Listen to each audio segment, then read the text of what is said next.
Welcome back to Gankers Podcast, a show about gaming and ganking. We're not experts, but a few of us think they are. No shame in that, but thank you for joining us for our third episode. In today's episode, we want to talk about legendaries in World of Warcraft, specifically legendaries in Classic, a little bit into TBC and Wrath, because that's what's coming out in the Classic era of Warcraft. And the latter half of our episode, we have went off on our own and created our own legendaries that we want to add back into Classic WoW to improve the experience across the board.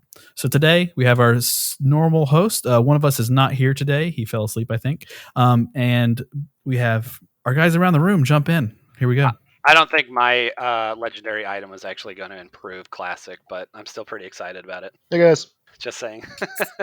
Yeah, as always, we have Brath Plantera viewing and potentially a special guest if he speaks up. So let's get started. But, we all know legendaries are a big deal in Classic, and Classic is, like I've said before, is my first experience.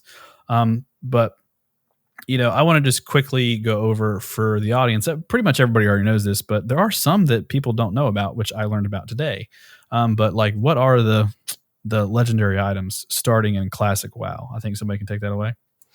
Yeah, so of course we've got the bigger ones that everybody knows about, which of course is Thunder Fury, Blessed Blade of the Windseeker, and then you've got Sulfuras, the Hand of Ragnaros. While most people kind of know what those are, they've seen them built on their servers, possibly even a few of you have them. One of the ones that I wanted to touch on today is one that is no longer in the game. Only one person actually managed to get this item, and then it was quickly taken out of the loot tables from the game very early on, and that was called the Talisman of the Binding Shard. It was a legendary neck piece that dropped inside of Molten Core, I believe off of Baron Geddon. It might have been had a chance from all the bosses. I'm not sure, as that's really not available information anymore. But this was a one-time deal that somebody got, and it was a necklace. It had 13 strength, 5 agility, 8 stamina, but it also had dual resist on it. Okay, so it had 24 fire and nature resist on it, and it also had an equipped proc which struck anybody in combat. It was kind of like a mini thorns. It did 4 nature damage to anybody that struck the wearer in combat as well. And like I said, so only one person ever got this, and then it wasn't even supposed to be in the game. So Blizzard quickly changed the loot tables, took the item out of the game, but they allowed that one person who got it to keep it. So he can actually boast that he is the only person to ever wield this legendary called the Talisman of the Binding Shard. What class are they? I think it was a warrior. I think a warrior got it. Maybe I'm not 100% on that, but I want to say I thought it was a warrior, but I could be wrong. A thorn damage would be sweet on a paladin.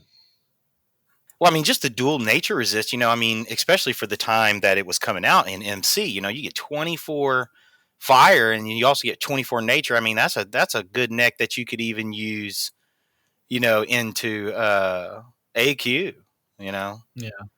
Why did they get rid of it? I mean, I'm not sure. I just think it wasn't intended to be in the game to begin with. It was something that an item they had played around with, thought it would be a good item maybe to have, but I guess in the end they just decided against it, and it was just a mistake that it got left into the initial loot tables.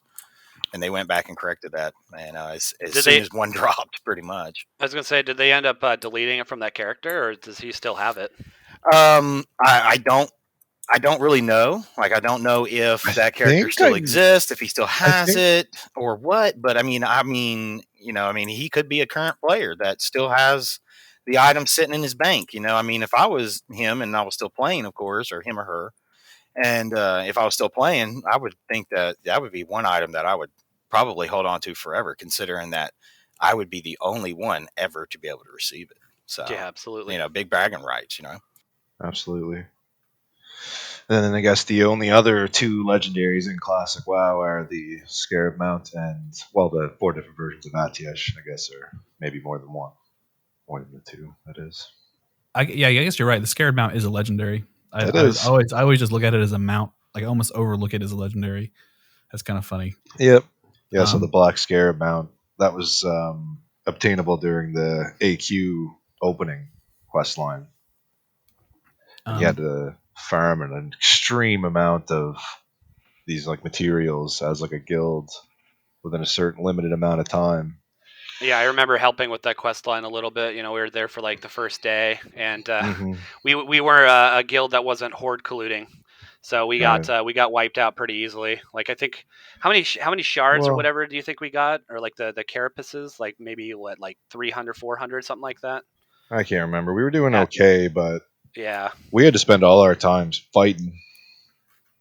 So the Oh people yeah, we that had were people Yeah, it constantly trying to was. steal our bugs. so the people that were had their time free to just farm were just so far ahead of our would be Scarab Lord that he just eventually gave up. I don't blame him. Yeah, exactly. I don't know. I would think I would have gave it more than a day. You know, I mean, I'm a little Yeah, me too. call But me a little sour about it, but I mean, if I was going for something like that and I had the backing of my guild, like my guild was out there actively trying to help me, I think I would have gave it more than a day, man. Because in all honesty, it's like once some of those front runners got there, there was some got time left. most of the way through it or almost all the way through it, there's still time to be able to get that. It's not like it's over with in the blink of an eye. You still have time to be able to do it, but I don't know. I feel like I would have given it a little bit more of a shot than what we gave. Well, I can tell you, as Yeah. someone who was guaranteed to not get it, I was actually kind of glad that we gave up quickly because, I mean, No. I only held for maybe 3-4 hours. Let's just say I got really bored really fast. So, I mean, if we were really pushing for it, as a guild, like a collective, I definitely would have stuck through to try to get the like 36,000 or whatever we needed. But at the end of the day, I'm not gonna lie, I'm kind of happy we decided not to. That we kind of gave up after like the first day. I had a bone to pick with those guys. yeah, I mean, most I can say about that is like it kind of goes along the lines of legendaries are a guild effort. Like Oh yeah. Like you need a guild to help you with that quest line, basically to get that mount. So that's a Mhm. big deal, and clearly guilds went above and beyond for certain people, and colluded and did a bunch of bullshit Yep. and fucked it up for a lot of people. 20K well spent, whatever. But that kind of leads me on the next thing. So we know about like ATS Thunder Fury. I'm still new to all of this, most of these processes. So like what I know in TBC's coming out soon. The beta released today, actually, prior to this episode, like a few days ago. What legendaries do we get to look forward to in like TBC? Is there anything new? Is it like a single thing, multiple things? What's going on? So yeah. So with TBC, we're gonna get a couple more legendaries coming into play. Now these legendaries don't come into play until the much later phases. Much later tier progressions. So the first ones that we're going to come across is going to be the Warglaives of Azeroth. Now, these are dual Warglaives. They're swords. They can be wielded by either a rogue or a warrior, I believe, is the classes that can use them. Maybe hunters can. I'm not sure, though. But I Ooh, thought it was Hunter just loot? warrior rogue. But either which way, they're the best bet on a rogue, hands down. At least it was back then, because there's a raid boss that comes up in the Sunwell called Brutalis, who was a absolute roadblock, and a lot of guilds almost said it was required of you to have a rogue, glaive rogue, in order to be able to power this boss down. So the Warglaives are a very sought after item, or items, I should say, because obviously they're legendaries and everybody loves the orange, but their bonuses and stats, especially to fighting demons in the upcoming fights in Sunwell, are just absolutely brutal. I mean, they sport some of the highest DPS in the game as far as weapons go, and their bonuses to damage for demons and everything else, especially when you have the set of them, is just tremendous, and almost a must have for very progressed and dedicated guilds to go forward, especially in Sunwell. So they're awesome. One of the other ones that we're going to come across will be at the very end, actually, of Burning Crusade, and that will be called Thordol, the Star's Fury, and this is a bow. And of course, now rogues can use this item. I think anybody who can use a ranged weapon like that can use this item. Obviously, it should be prio to hunters. Now, the reason that this bow should be prio to hunters above all others is because it does one miraculous thing that doesn't come into play for quite a while in World of Warcraft, and that is that this bow makes its own ammo.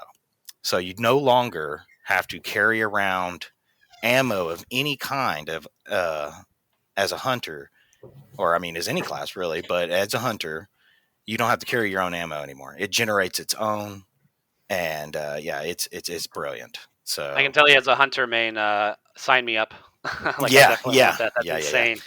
Wow. So there was a big controversy because I think when it first came out, I think one of the first ones ended up going, like one of the first guilds to get this legendary bow, they ended up giving it to a rogue. No kidding. Of course they did. So they gave this thing to a rogue, and it actually, I believe it caused like a little bit of a stir and everything on the forums, and I'm sure on Reddit, whatever. There was kind of like an uproar, because it was like one of the first ones. I think it was like one of the first ones to drop. It was definitely the first one of that guild, and they decided instead of giving it to a hunter, they gave it to this rogue, and what the reasoning was behind it and everything, I'm not 100% on, so, but I know that it did cause a little bit of commotion because it ended up going to a rogue first. So, but yeah, definitely better in the hands of a hunter, especially just because, I mean, what hunter does not just fathom the idea of not having to carry around ammo anymore? Like, and classic, it definitely sucks for sure. You still got to do it in TBC too. So yeah, it eats up an entire bag slot. It really sucks. And you have to constantly make sure that you have enough arrows. It's just kind of brutal. Like even having to take care of your pet. Now you're taking up a couple bag slots just for food to feed your pet. That kind of sucks. So I mean, having a bow, legendary or not, that makes its own arrows would be fantastic. What if you had to lose Feign Death for it? Oh, then it wouldn't be worth it. Are you kidding me? I love Feign Death.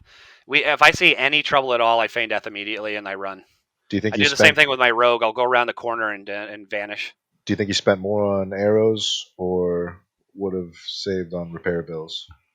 I mean, I definitely at this point I probably spend more on arrows, especially with how expensive Denstone is right now, or was.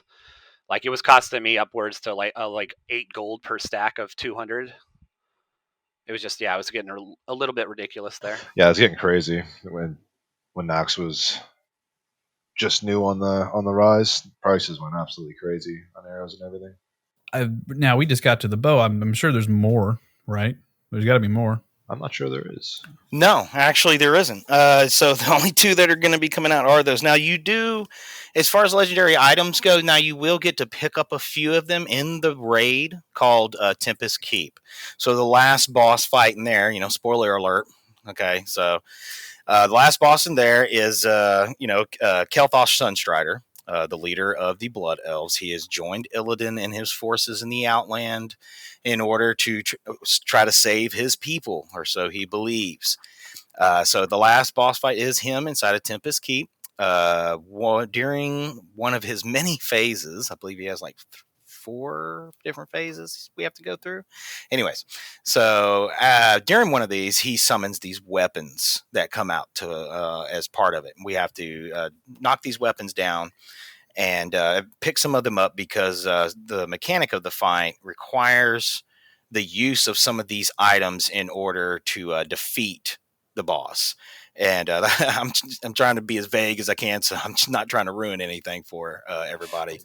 So, but you will end up picking these weapons up, and they are legendaries. Okay, so they will have, increased effects and specific effects relevant to the fight. Now, they are legendary weapons, but they're not something you can take out of the raid. They're a one-time use type of thing. Like you can use them during the raid while you're fighting the boss, but after that, you need to leave the raid. They disappear. I think they disappear once you leave or after a certain amount of time in there. Like if you wipe and everything else, of course they disappear. So not legendaries that you get to keep, but legendaries that you get to use. Yes. But as far as when Burning Crusade comes out, the only legendaries that come out are the Dual War Glaze of Azzinoth for Black Temple. And then, of course, Thoradal, Star's Fury, the bow, which comes out of the Sunwell. And that's the only 2 actual permanent legendaries that come out of Burning Crusade. Yeah. What was that plant? Yeah, so there's during the Atiash questline, there's a conjured legendary just like that. You have to like cleanse the Atiash towards the end of the questline, and you fight the demon, and you have to get a warrior to disarm the demon, and he'll drop a sword on the ground, which you can then pick up, and it's a legendary. It has ridiculous stats, and it's a conjured item, only lasts in the instance, and then it's gone. Adonius it's a sword. Yeah, there you go. Yep.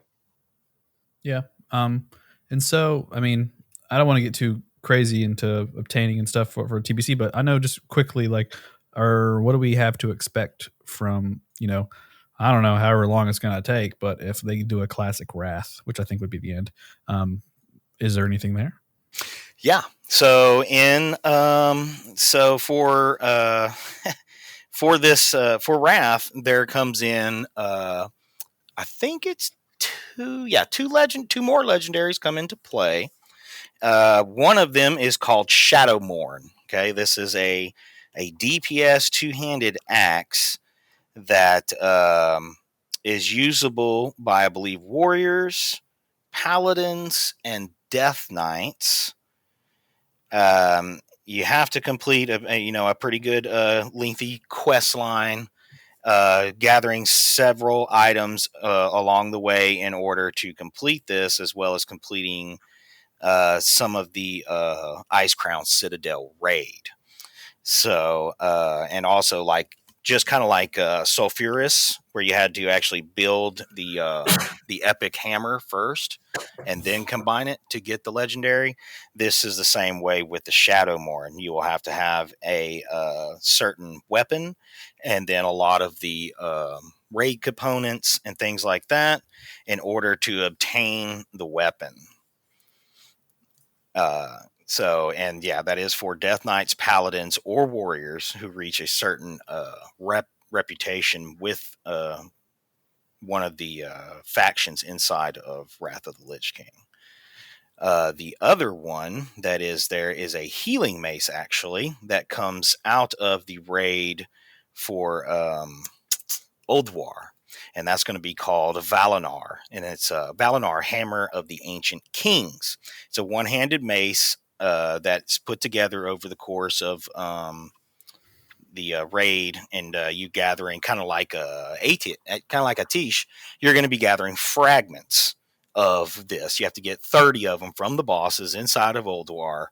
And just like a Tish, they're not guaranteed to drop. You have to put them together slowly over time. And once you do that, then of course you have to beat the final boss of the raid, throw the hammer into his mouth, kind of like the Nixia fight where when you're forging Coil Sorar, you got to throw it in front of her, let her breathe on it. Well, something just like that. Whenever he's casting one of his spells, you have to have it in front of him, so it like absorbs the power of it. So it's a lengthy quest line again, and it's an amazing mace, though. It does an amazing heal on effect ability, which it causes like let me see if I can find it. Blessing of the Ancient Kings for 15 seconds allows your heals to shield the target, absorbing damage equal to 15% of the amount healed. And so that's just as you heal, it just keeps refreshing that. So it's quite useful, especially in the hands of like a discipline priest whose shields are already super high absorbing. Sounds like a druid item. Well, it can be used by paladins, priests, shamans, and druids. So all of the healing classes are eligible to get this, and it's a one-handed mace. So it's not the traditional, take up both slots. You're going to be able to use an offhand with this, which makes, in my opinion, makes this legendary one of the better ones. I actually got to use this on my priest, and I had this on my priest going through here. The first time through Wrath, it is an amazing item, an absolutely amazing item. Sounds like a Diamond Flask set item. Can you dual wield those? No, of course not. Same way like it's always been, one legendary equipped per character, You know, it's just the way it is, I guess. Oh wait, that's a restriction. It is. Yeah. Even in retail to this day, your character can only wear one legendary item.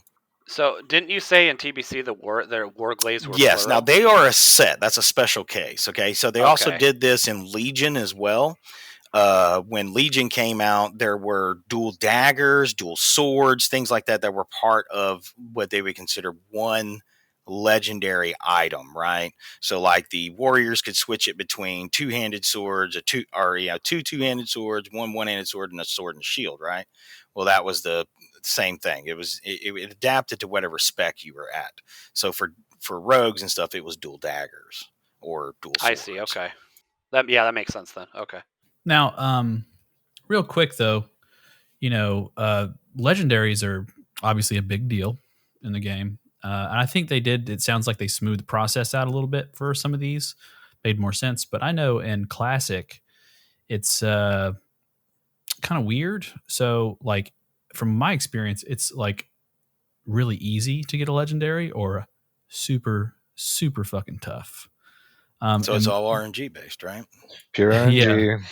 Yeah. Unfortunately, so, with TBC, that doesn't get addressed either. Unfortunately, so it's all RNG based. You may get one Warglaive, but you may never see the other half. Or the thing is, you may get 3 of one and never see one of the other. And then it's completely RNG based. Same way with Thordal Star's Fury. It's all RNG based. They didn't really address that problem. I feel moving forward from Classic to TBC, they left the chance of getting these items way too low.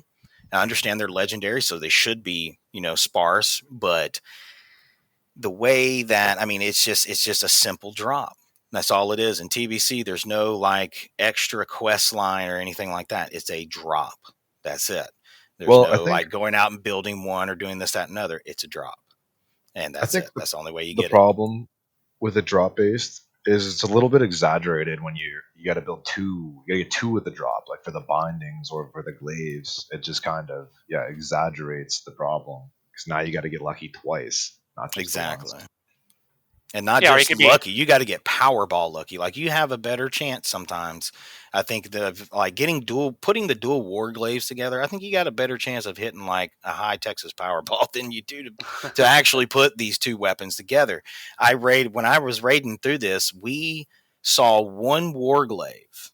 We cleared Black Temple weekly for months and months and months and months and months and months before Wrath ever came out, right?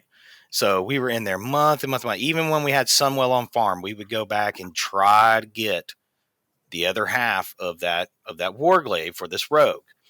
And man, we spent better part of 6 months and we never even saw another drop, not even the main hand again.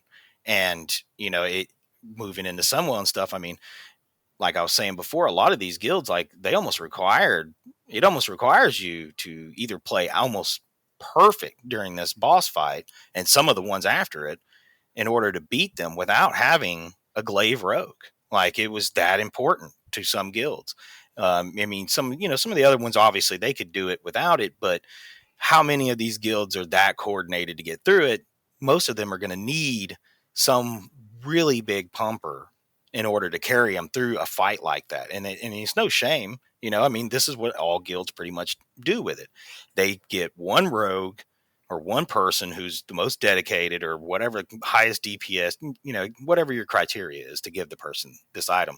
But once they get one, you're giving them the other. Like that's the commitment that you have to go ahead and make, because it'd be no sense to split them up. Right. So because they're so much more powerful together, they're a set, so when you're giving this item out, in the future, when you're looking at your raid and stuff like that, you got to make sure that, you're putting this in the hands of somebody that's going to be there all the time, that knows, that now it's pretty much on them for some of these bosses. It's like, you got to be here. You've got to pump or we're going to fail. And you have to be, you have to give that to somebody who can shoulder that and be cool with it and actually know how to pump with them. So talking about the frustrations of trying to get the Warglaives is really reminding me of where we're currently at. Where with have I Classic heard and that trying to get the story bindings before? for Thunder Fury. Well, I mean, one thing I'm going to note on is like, some of these items are like kind of like somewhat game changers for raids. I know that it feels like, like having specifically in classic, like a Thunder Fury in your raid is like a morale boost almost, along with its like debuffs and whatnot. It Yeah, so has it's a big symbol, right? So every one of these legendaries is like a symbol, because they're hard to obtain, and like you were saying earlier, it takes a guild, right? It takes a guild to make these items. It takes a guild to get there and get these items, right? So it's never just one person. So these are a status symbol for the guild too, right? That's what it comes down to, not just for the individual player, but it comes down to this is status symbols for our guild. We have this many Thunder Furies, we have this many Hands of Rag. Now, we just added an a Tish to our lineup, things like that. So these are all status symbols, more or less. People look at your guild and think more highly of it, or think that you're doing better if you have more of these things in your guild. They see more of your players with these things. It kind of attributes it to like your guild is doing well, so to speak. Yeah, I couldn't agree more. The one thing I just wanted to add is, not only does it make the guild look better and the raid look better, but for the warrior or the tank or whoever has the Thunder Fury, I kind of feel like on a PvP server, it definitely puts a target on their back. You know what I mean? Because it's just like it's so iconic. Obviously, it's really flashy. It pops up there, but if it's like a tank, it's like your main tank. People know, oh, hey, this person is their main tank. And there's been a lot of dispelling going on lately. In the major cities and stuff. I can't even imagine how much worse dispelling is on those people that have Thunder Fury. Like they have to like port to Darnassus or Ironforge, fly somewhere, lose their PvP immediately, Hearth to Storm. It's just it's pretty crazy to think about. But no, I just Thunder Fury as a weapon, like as a whole, just it's very iconic. Obviously, most people that started playing a tank probably wanted to start tanking so they could get Thunder Fury, and we've definitely been very frustrated over the last like 10 months. We've had multiple bindings drop, but they're all the same. And we currently run weekly to try to get two people there Thunder Furies. Both of them have the different bindings. So like one needs Gar, one needs Baron, and we can't even get one of those to drop anymore. We've been at it for months, so very frustrating. That kind of leads me into my next question, which we can also touch on ATS about this, but like, how, in your opinion, would you improve that process of getting something like a Thunder Fury? Now, I think they improved it a bit with ATS. While it's still RNG, it's so much more obtainable. Like I feel like I'm seeing more ATSs Agreed. popping up than there are Thunder Furies. Agreed. Yep. Because Thunder Fury is just pure RNG. It's horrible, and it's either like you just get super lucky. It's like there's going to be a tank in Classic somewhere that got Thunder Fury like in 2 lockouts, because that's just RNG. Then you have someone like us. Yeah, exactly. Or just 2 of the same bindings, or you have somebody like us who've been running for over a year and hadn't seen shit. So like what would you do to, in this case, like to improve something like a Thunder Fury and Molten Core?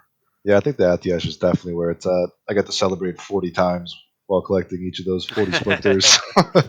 Yeah, I've been so happy for you, man. I'm really glad that you got it. I mean, we got to kill KT, but well, if we kill KT, not quite there yet. Yeah. I mean, as one of the people who have been, hey, Angry BCP here, as one of the people who've been struggling with this for the past, I think, over a year now. I think I got my binding in March, I would say, and it's probably been about a year now that running MC week in week out, and still haven't seen the second binding. I think one major way to improve that would be to put you'd get a token every time you kill a certain boss, and you have to get 25 tokens, like 25 kills, right? So that's about 6 months, and you're guaranteed to get it if you have that dedication, killing that boss, 20 times, 25 times, whatever that number makes sense, that you at least are guaranteed something or to get that item if you put in the time. Now, they don't have to take off the RNG part. Well, this item can drop, but can drop at any time, but then you can still, if it doesn't, for example, you can still get that token and give that token to tank or that warrior or that rogue that wants it. And then, after 24, 25 kills on that boss, then you're guaranteed to get it. Now, I do want to note that Angry PCP sounds a little down the dumps because we're talking about Thunder Fury. It really bothers him. But we're all right there with you, buddy. We're, like I feel every time it doesn't drop, I'm just like, fuck. Yeah, it's a part of the weekly routine, right? You just get disappointed that it hasn't dropped, but then you're again just hopeful that it's gonna happen at some point. The game is about to be over. We're towards the end of phase 6. The PTR is out today or a few days ago, and it's just nice, just to kind of complete the set. Killed all the bosses and got the best loot from the game and kind of beat the game in a sense. I think I'm gonna keep doing this until that second binding drops. And I'll be right there with you. That's the best part. Yep. Wow. But yeah, I mean that could work. I don't see why not. I mean, Blizzard did do different things in Classic. They changed things. It is not vanilla, clearly, and I think that would be a fair solution to just like tokens and that way, like you could get really lucky and get your Thunder Fury early, or you're guaranteed it with hard work. I think that would be a fine solution. Yeah, I think that would work. It's just, but my only thing about that would be is like, okay, so anybody that runs this certain dungeon or boss, they keep killing it and they get these tokens. So you're going to have pretty much everybody on the server running around with a Thunder Fury, right? Because eventually everybody's going to be able to get these tokens if they keep staying with it. The tokens drop, they get it. And then you're going to have pretty much every warrior on the server is going to have a Thunder Fury. And then the mystique of it is lost. The appeal of it is down because now it's in everybody's hands. It's not, we no longer have a Thunder Fury tank. We just have a tank, right? Mm-hmm. Because now the value of it, and while the weapon wouldn't change itself, right? So the weapon would still be as effective and as good as it is, right? But the appeal would go down because if anybody could just grab this weapon, it wouldn't be legendary, would it? It would be common. It would be just your run-in-the-mill epic. I mean, from a viewpoint of, looking at it like I'm looking at it, it's just like legendaries are supposed to be hard to get. We say we've had bad luck with them, okay? And I agree. We haven't had the best of luck. We haven't had the worst of luck either, guys. Like, let's remember that we have already built how many Thunder Furies in this guild, too? 2 of them, right? We've built 2. How many Sulfurous... Huh? We've built 3. I think we've actually built 3 or 4. Okay, so we've built 3, and then how many Sulfurous Hand of Rags have we built? 2, right? 2, yep. So in total, guys, as a guild goes, we've had 5 legendaries built in this guild alone. Right, but how many 6th on the way? Right, a 6th on the way. So, but as most guilds go, man, most guilds don't see that many legendaries. On average, most guilds see 1, 2. We've seen and are about to put together a 6th. That's actually quite a few if you think about it. Now, it's not in the hands of the people that we wish it was, and most of those people, if not all of them, are gone from the guild. But the truth of it is that we actually have had some pretty decent luck as a guild, as a whole, on getting legendaries and putting them together. 5, almost 6 now. That's a lot, guys. Like, when we're going to go through BC and stuff, do you think that we're going to have every rogue with a set of glaives and every hunter with a thortle? No, man. We might put 1 set of glaives together. No, maybe if we're lucky. But we might get a bow or 2. But the thing of it is like, even going through BC, we're going to have to wait till almost in-game to even see these legendaries even be available to us. And then by the time that, if they go by the same timelines, by the time the classic Wrath is going to want to roll out, if that so happens, we might have 1 set of glaives, maybe a bow. And that's going to be a huge success. 2 legendaries. That's huge. Like, I mean, I know, Angry, I know your pain, man. You want to put this weapon together so bad. I'm going to be in your position come TBC because there's only 1 set. There's 1 set of legendary I haven't had, and that is the Warglaives. And that is my, do all bust or go home type what I want. So I'm going to be right there with you. I know the pain that's going to be coming unless I just get super lucky. And unfortunately, you haven't gotten lucky. Several of our tanks in the guild haven't gotten lucky, but a few have. Several players have gotten lucky. And to put together almost 6 legendaries as a guild, I think that's pretty good, guys. Like, it really is. It's pretty good. And I mean, I feel for you, Angry. Like, I really do. And I feel for everybody that, had aspirations of trying to get a legendary. But as far as our guild goes, man, like, we really did get, fairly lucky, to be honest. Yeah. I know Plant, you were trying to pop in at some point. What was that you were going to? Yeah, you just got to weigh that against the fact that we had 4 teams running at one point, 4 raid teams. So you kind of can say we got lucky, but we had a lot of attempts going at one time. It wasn't as if a lot of guilds only run 1 team, 2 teams. Yeah, at one point we had 4 raids going, so I agree with that. Yeah, so, but then the question is, when you make an item with such an advantage that it could alter the gameplay, right? You mentioned about the warglaves, and a lot of guilds are kind of requiring it because of this boss.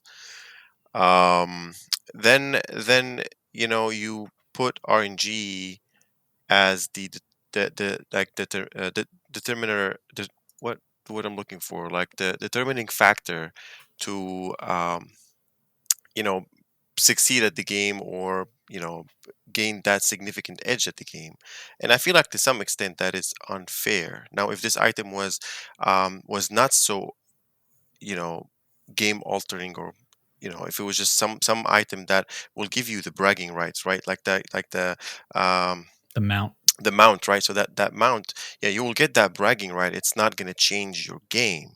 Then I think that makes a lot more sense. Now, um, I feel that you can, if 1 token would drop per raid, right, or per boss kill, for that raid, for 1 item, and you need 6 months of grinding it, then that's a lot of time and dedication put on it. It's not like it's not an easy it's not an easy task, right? You have this one person who's running this raid for 6 months, 7 months, whatever it is. At the end of it, they are guaranteed to get it. And I feel like that makes a little bit more sense, than just put it completely in the hands of RNG. There's a little bit more control to it, than that. I understand that it would take away from it, from the achievement, or from the fact that it's a unique item, but you can counter that by raising the bar on it, so at least at some point towards the end of it, if you've dedicated that much, then you would be able to get it at the end, what I mean? What's that viewing? Yeah, like I don't know about the token thing, kind of circling back to that real quick. But I almost would double down on like Atiesh as far as Thunder Fury. Maybe have it where each boss has a chance to drop like a shard, and you need like 40 or 50 of them. Maybe it has like a 10% chance to drop, because at the end of the day, it's like we're getting. I don't know if we're just being like incredibly lucky with the shards, but I don't think that's the case, because I'm saying, like we were saying earlier, we're seeing a lot of ATS just show up, like just all of a sudden just pop. It's like, oh, we got our second ATS, because people have been clearing 15 of 15 knacks, since week 1. We're at 3-4 months in now, so it would make sense that they're completing 2. Some people get really lucky, with the bindings, with Thunder Fury, where they go one lockout and they get all 3 legendaries. They get the 2 bindings and the thing from Ragnaros, which is absolutely insane. Some people, like a holy paladin, rolls in there and within a month happens to get Thunder Fury, gets both bindings. And then there's other groups, unfortunately, like you, Angry, who last year around March, around this time, gets your first binding, after we completed someone else's Thunder Fury, and we've been basically every single week going back and not getting it. And I just think it would make, in my opinion, it'd make more sense to just have it be like, 50 shards or something that you have to collect in Molten Core, and every single boss has a chance to drop it. Maybe with having Ragnaros, having like 2% more chance to drop or something, but still having it where at the end of the day, if you put in the time, if you put in like a year, you would have to just be the most unlucky person at like to not get it at some point. You know what I mean? But at the same time, that I don't want I wouldn't want to see Thunder Furies all over the place. It would kind of just make Thunder Fury like meh, like whatever. Yeah, and But I think I really agree with something like that, where to curb it, where everybody could just have one, basically, is like if you could time it with the releases, like how long did it take to get to Nax? You know, how a year of Classic or something, basically. So basically, you could up it to 8-9 months of shard collecting, where like an individual player has to collect like 9 months worth of shards to create Thunder Fury that would prepare his raid for Nax. It would have to be a dedicated raid giving this one person shards the entire time that would guarantee them that extra Thunder Fury, assuming they didn't get it off of RNG already. You know, stuff like that, which means if it was that strenuous, like you wouldn't see them all the time because what individual player is going to be able to collect shards week in, week out for 9 months, you know? The raid would have to give it to them. And I think you would see an influx of a lot of Thunder Furies at that very end. Like that 1 month where people are completing it, you'd see like an extra 30, 40, or however many are popping up at that time. But then it would just level off again because there's a new round of shards and it takes a whole nother 9 months to do it again. Because it's like preparing the raid for Nax, basically. What's up, Plant? Yeah, I just wondered what Angry thinks of the Atiesh approach, where it's kind of in the middle.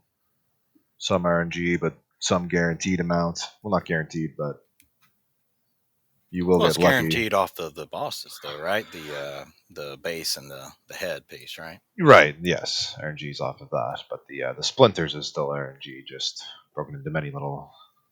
You can only See, get so I unlucky. agree it with seems. with that. I agree that like what he said about more of like the pieces coming together. Well, you know what I'm saying? Like just like the Atish. Like I think the way they did Atish was probably the best one, obviously, because it allowed you on every boss to get, like Angry was talking about, a token that eventually you could put together to make the weapon. To me, that makes a lot of sense. Like I feel like they did that one right, and they didn't really get it right again until Wrath. Like they went back to the RNG system in TBC, and I feel that was a mistake. And then with Wrath, they went back to the token system. You had to get 30 fragments, just like, you know, with the Teach, you got to get the 40. So, and it works because you're always feeling like you're gaining something. If you're going after this item, it gives you that sense of, of wonder, kind of, you know, like you're like, oh my God, okay, I got another shard. Oh, I got another shard. I got another shard. Here we go. You know, I'm getting close. And it feels better than, damn, no binding again. Damn. Yeah, it's like no glaive small again. victory every single splinter. Just a tiny little... Yeah. Woo! Yep. So it helps the person who's actually going after it not feel like they're just spinning their wheels, so to speak. They're putting all this energy and effort into it, and they're never seeing anything for it because RNG gods just absolutely hate them, or it's just not in the stars, whatever the case is.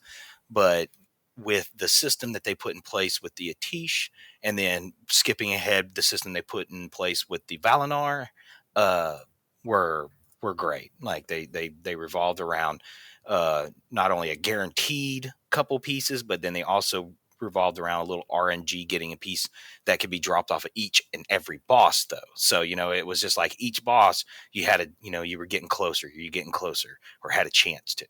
Whereas with the RNG, it's just like, you just cross your fingers, close your eyes, pray, Yeah. I mean, I think that makes a lot of sense. I mean, I just think, leaving that up to chance, pure low chance, is not the best solution. And it's the small wins make a lot of sense. And it can be very frustrating. But to level out that frustration, I want to transition us into our last segment of the podcast. We're about 45 minutes in. We might go over a little hour today, depending on how excited we get. But if you had the opportunity to rewrite some of the rules, rewrite some stuff, and potentially add a new item to Classic WoW, specifically Classic WoW, a new legendary, and we're talking details. We're not talking just like I would add a dagger. I want to know the stats of this dagger. I want to know what it's called. I want to know a little bit of the lore behind it, any extra stuff, and I also want to know how you get it, whether it's what phase it is, start to finish, everything. So what you're going to do is you're going to go through your item. You're going to tell us how you get it first. Like, where does it start? You can go ahead and tell us the name. It's called so and so. Everybody already knows the name most of the time, and at the very end, when you obtain the item, after you've told us the backstory and stuff, you can tell us the stats. So leave the stats towards the end. But I don't want to go first because I made these goddamn rules. But does anybody want to volunteer and show off their item first? Like, what legendary item would you add to Classic WoW if you had that opportunity? I mean, if everybody's nervous, I'll go first. Okay, so I put a little whatever zing on this. I gave an item that's actually already in the game. Not as a legendary though. It will be coming out in TBC. But the reason that I feel like this weapon was a big miss on Blizzard's part. Okay. This weapon that I'm talking about is probably one of the most well-known weapons in the Warcraft universe. It has made its impact felt, not only from the beginnings of the game, but through and through, almost all the way up into current classic. This particular weapon has not only been mentioned but feared. And I feel like Blizzard really missed on this one when they introduced it into TBC. So what I want to do is reintroduce a weapon, but I want to give it legendary status. Okay, so this is the weapon that I chose. Okay, and I went back and I was thinking about this pretty hard. So I'm going to redo the two-handed axe Gorehowl. Reason for that. Okay, so this Gorehowl is the Hellscream family axe, right? So the orcs of the Hellscream family, this has been passed down from generation to generation. The lore behind this weapon is that the hearts of 6 grown, which are giant mountain dragon slaying beasts, were infused and sealed within the blade. This axe. People have talked about this axe for a while. This axe was used to slay the demigod Cenarius.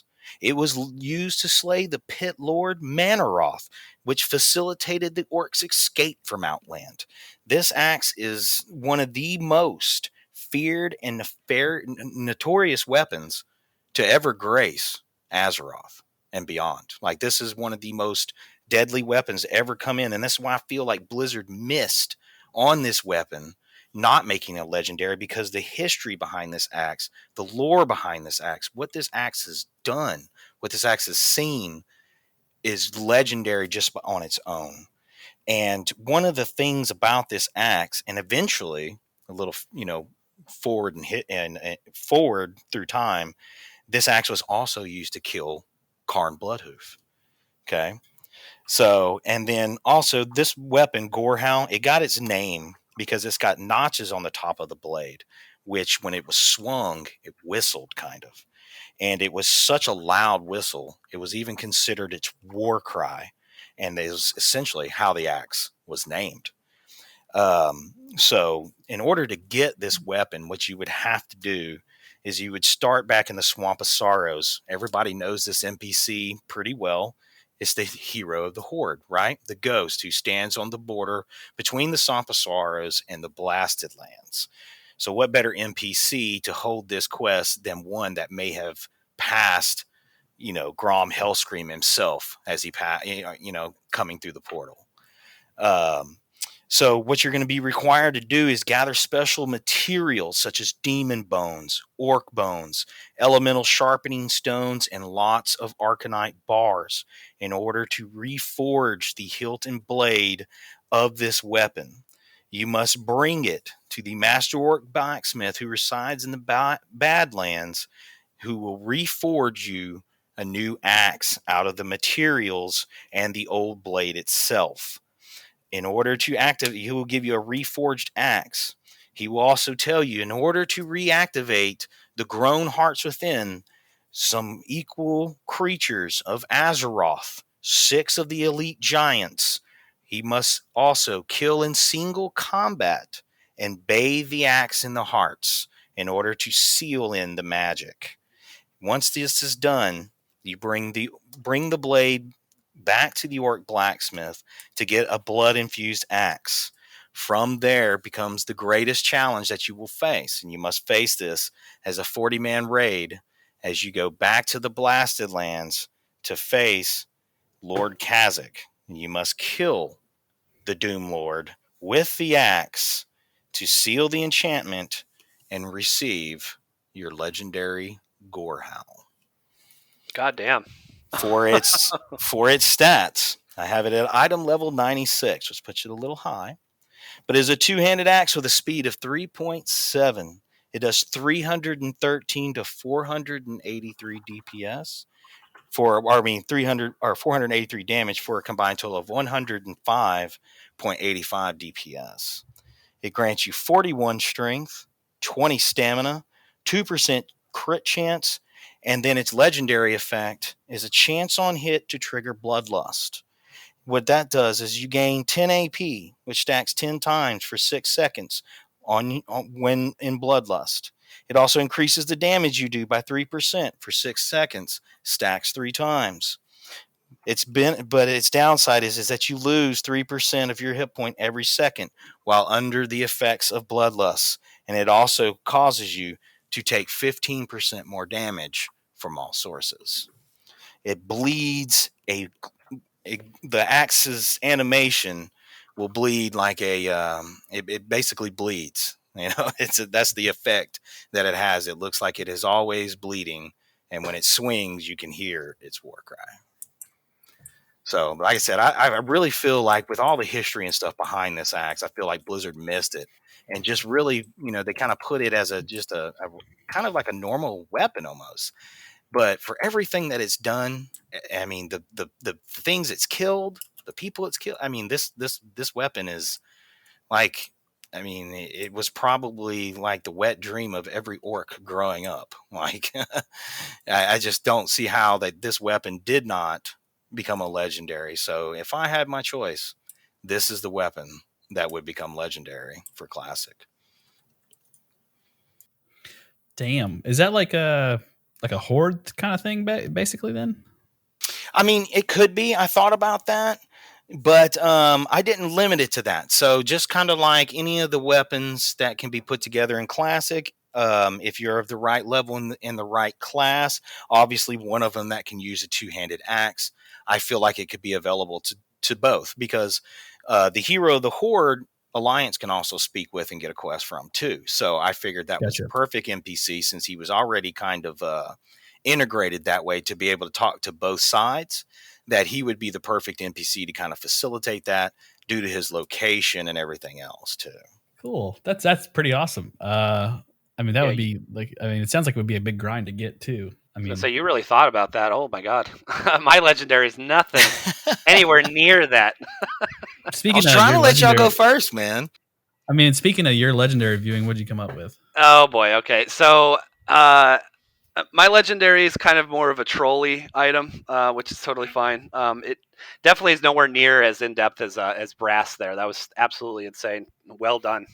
I was just sitting there like totally like just like mesmerized by all the shit, like all the lore you were talking about. I mean, he was reading it off Icy Veins, clearly. Yeah. not off Icy Veins. No. Footnotes that I've taken from like just like looking up the history of it. But yeah, for sure. No, I was like, it sounds like it's an actual thing. That's the problem. Right? Well, it is. See, so Gorehowl it's an actual item that was in the game used by Grom Hellscream, right? So, but all I did was just take it and like kind of remake it and give it the status it deserves, in my opinion. Yeah. I'm sorry. Go ahead. Yeah, go ahead. Yeah. Okay. So, nothing quite as crazy as that. So I was thinking about having a trinket called the Azerothian Earings, right? And so it doesn't give you any stats, but the effect is it allows you to understand the opposing faction for 30 seconds on a 5-minute cooldown. And I mean, I think as someone who goes and I sit on the Booty Bay boat quite a bit and I gank people and stuff like that, like sometimes I would like to see, I know that there's a toy, or like I'd like to see or like listen in and see what people are saying. I think there's a toy in retail WoW that does something similar to that. But anyway, this would be really fun and classic in my opinion.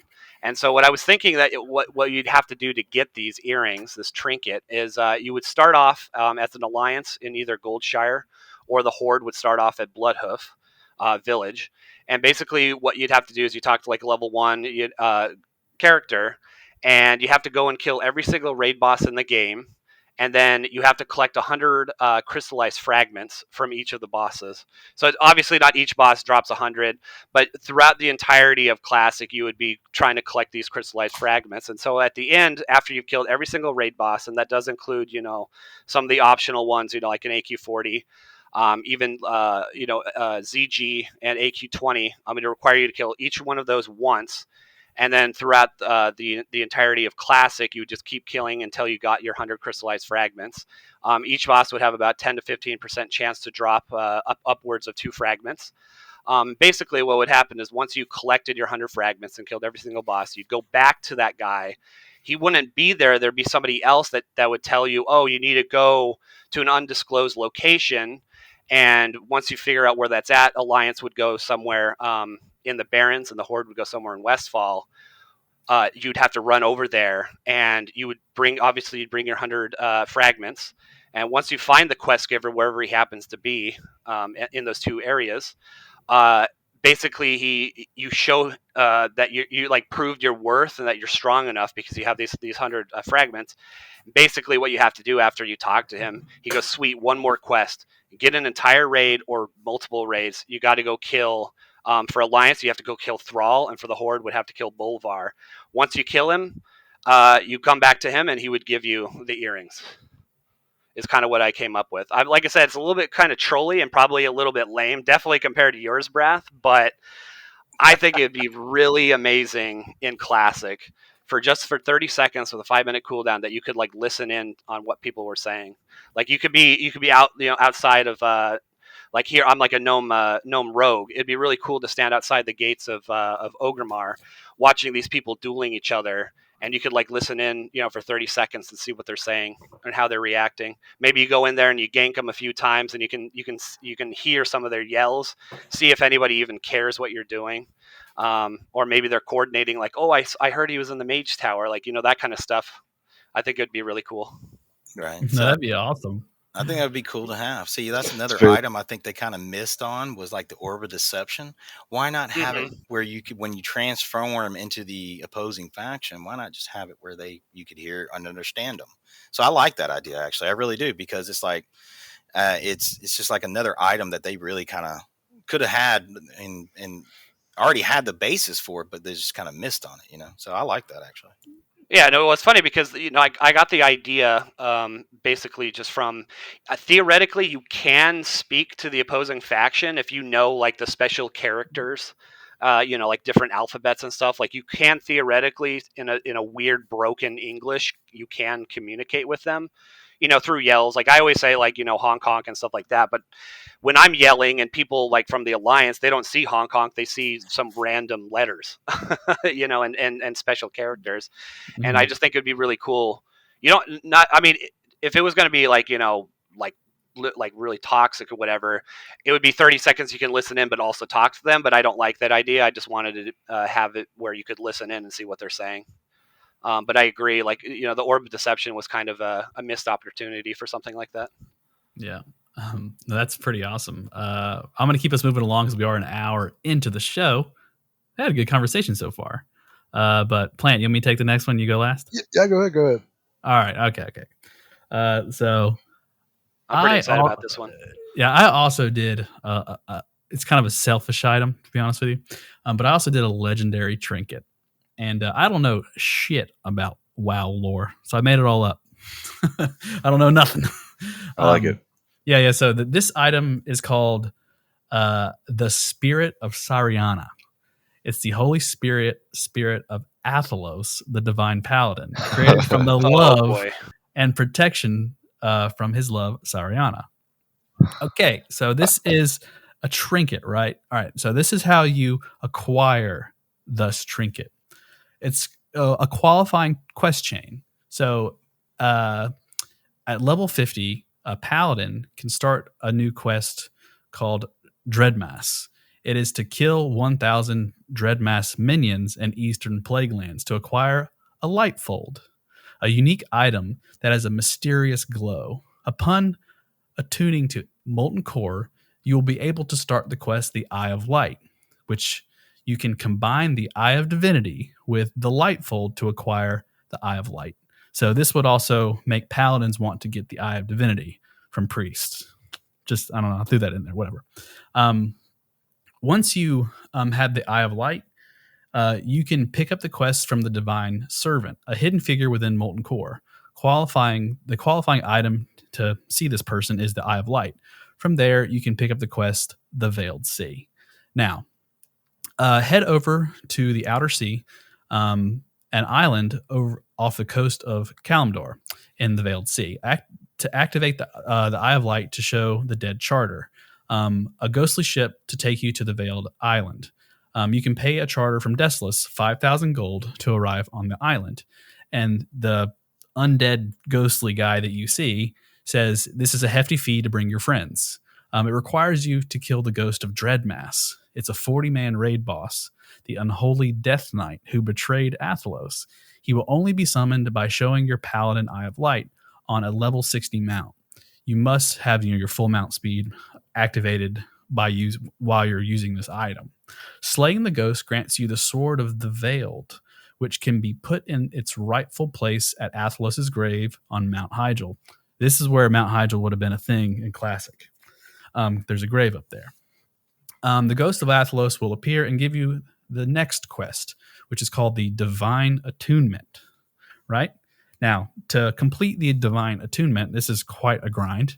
You have to be exalted with Hydroxian Waterlord, exalted with the Thorian Brotherhood, Zandalar Tribe, the Brood of Nozdormu from AQ, exalted with Darnassus, Ironforge, Stormwind, Silverwind Sentinels, Stormpike Guard, the League of Arathor, and a new rep called the Light of Alaron, the Holy Church of Saint Sariana, the wife of Althalos. And there's tons of mini quests in there to become exalted. I'd imagine that you could add, it's a really tough rep grind, probably one of the most toughest rep grinds in the game. And upon becoming exalted, you get new recipes, items, like a bag or whatever, stuff like that.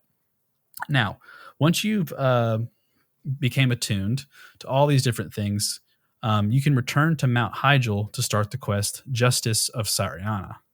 From there, you must kill Ragnaros, Ani, Nefarian, Hakar, and other raid bosses like Sethun and Kel'Thuzad, all within 1 week. It has to be within like a single week of a lockout. It can't be over a longer period of time. There is a time crunch for this. Now, once you obtain all of their items, the Blood of Nefarian, Onyxia's Eye, the Heart of Ragnaros, Hakar's Wings, the Shell of Sethun, and the Crown of Kel'Thuzad. To obtain these items, the quest paladin must be at the top of the threat table, minus bosses that don't use the mechanics. So for these items to drop on these bosses, you have to be the main tank, basically. You can see where I'm going with this item. Oh, boy. Now, once you've defeated all of these bosses, you can go back to Mount Hyjal to summon the Ghost of Althalos, the Divine Paladin. Combine these items into the Talisman of the Gods using 3 players. 1 player must have Thunder Fury, 1 must have ATS, and 1 must have the Eye of Light, which you've obtained before. And all 3 click the sword that you placed into the ground before to summon Althalos previously. Now, like I said, you have to have Thunder Fury. Like somebody else has to have Thunder Fury, and somebody else has to have ATS already for this to work. All 3 click the sword of the Veiled, and a 40-man raid boss, probably one of the toughest in the game, and is summoned, which is just the Ghost of Althalos or whatever. And again, the Paladin must be at the top of the threat table when he dies. Once defeated, Althalos will grant you the Spirit of Sariana, a legendary classic trinket. Congratulations, you will feast in the halls of Ariana. Now, to go over the stats of this trinket, because it's one of the hardest, I think, to get in the game, and it takes the whole length of Classic to get, it has the best stats. So, it's an item level 95. When you equip it, it increases your chances to block with attacks with your shield by 12%, increases the block value of your shield by 50, increases your defense by 20, and increases your armor by 1,000. Also on equip, it increases your spell power by 100 and increases your spell damage against undead by up to 25. Those are its base stats. Now, chance on hit, there is a proc that gives you a chance on hit with whatever weapon you're using. So blast your enemy with holy damage, dealing 250 holy damage and giving them a debuff called Holy Tribune, which increases your enemy's weakness by holy damage by 10% and stacks up to 5 times for 25 seconds. And has an on-use thing, which has a 100% chance to taunt your target with a 20-second cooldown. So it effectively makes a paladin the main tank for a raid at the very end of Classic and replaces warriors. Because Replaces warriors. That's amazing. We were talking about how bad it is for Thunderfear, and you're like, let's get rid of warriors. So yeah, Angry's loving it. The use on taunt thing is pretty big for me. It's like you finally get a taunt, and then the debuff and whatnot. That's fantastic, dude.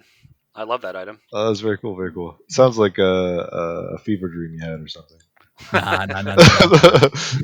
Not me. I had this weird dream last night, and I died in WoW, and I had a wife there. Look, I could make up a great like. That was cool. I liked it. I'll take mine. Yeah, why not? I like it. Speaking of liking it, Plant, what's yours? Mine. All right. So I was kind of thinking about like refurbishing like old stuff. So like I'm picturing this coming out in like post phase 6. Everyone's already beat the game. We're just kind of looking to do something else. So I'd have you like go back through and collect all of the drops on the bosses that are like guaranteed drops. So like Head of Onyxia, Head of Nefarian. So there's the Assyrian Head, however you say that guy name. It's AQ20 guy. The Heart from Hakar, the Eye of Cthulhu, and the Phylactery of Kel'Thuzad, right? They're all guaranteed drops. You can get all those. I think you can get them even if you've done the quest, right? I think you just wouldn't be able to accept the quest again. Either way, I think that's true. Yep. Yeah. So you take all these items, right? And you bring them to whoever would be quest giver. I didn't actually look that hard into it. And they say you need a way to like process them or whatever. So now you go and get so you get a new quest to go and get the essence of the pure flame from Ragnaros. That's like the same stuff you need for the Thunder Fury, I think, right? So we were going to like use this to like cook these ingredients. It's like 3 heads, a heart, an eye, and like the soul of Kel'Thuzad, and you're going to like brew a potion out of this. And I had a lot of different ideas of like how you might do the potion, but I couldn't really come up with good stats for them. So I got an interesting idea that you'd actually just consume the potion, one-time use, and the only thing it gives you is 1 talent point. Oh, that's interesting. Okay. I thought it was spicy. Called the potion of forbidden knowledge. Oh, that's pretty cool. I mean, like, if you like reset your talents, you'd always have an extra talent point going forward. Well, it's actually kind of crazy because currently, how many do we have right now? You get 51, and a lot of the key talents like lie on like 31 or 21, right? And then you'd only have like 30 or 20 points to put into another tree. But now you'd have that extra talent to get really key talents further into the tree, kind of thing. So it'd let you like hybridize between trees like way more. That's pretty big. Kind of interesting, right? Because then you wouldn't really be adding much to the game. Killing the same bosses, plus 1 talent point, and it'll change like everything. It's pretty good. That'd be really interesting. Kind of interesting, right? I really like that. What would the potion called again? The potion of forbidden knowledge. That's funny because like you like alchemy. Yeah. I know you like alchemy. I was about to say something about that. Yeah. Dude, we play Minecraft sometimes, and you're a huge alchemy. You make all kinds of potions. Yeah. No, that's awesome. Now I want to get angry. Out of all 4 of these items, what item would you want the most? I would certainly go for the axe, man. Gorehowl is a oh, come on. 100%, man. Yay, the yay. lore. It's all about the lore. And I really like the orc lore. So I would definitely be interested in getting that. All right, I got an alternative for you. What if the highest ranked PvP person on each side had a war horn to call it? your side to war. What? I didn't get that. The highest ranked person for your PvP in Alliance would have a legendary Warhorn. Oh And, God. and, Well, that would be that's what I was thinking about. Actually, I was thinking about a PvP. Like I wasn't thinking about a specific legendary, but I was thinking, why isn't there a legendary PvP? That would be cool to get. Like, So check this out. One thing, since y'all are bringing that up, during some of the beta and everything for original World of Warcraft, there was talk of a rank 15 for PvP, but only Right. one person per faction per side, right? So only one person in the Alliance and only one person in the Horde could have this rank 15 at any time, and it would be called the Protector of, they would be the like Protector of Stormwind or Ironforge or Darkness, depending if they were human, Night Elf, Dwarf, whatever. So, and then the same thing with the Horde, right?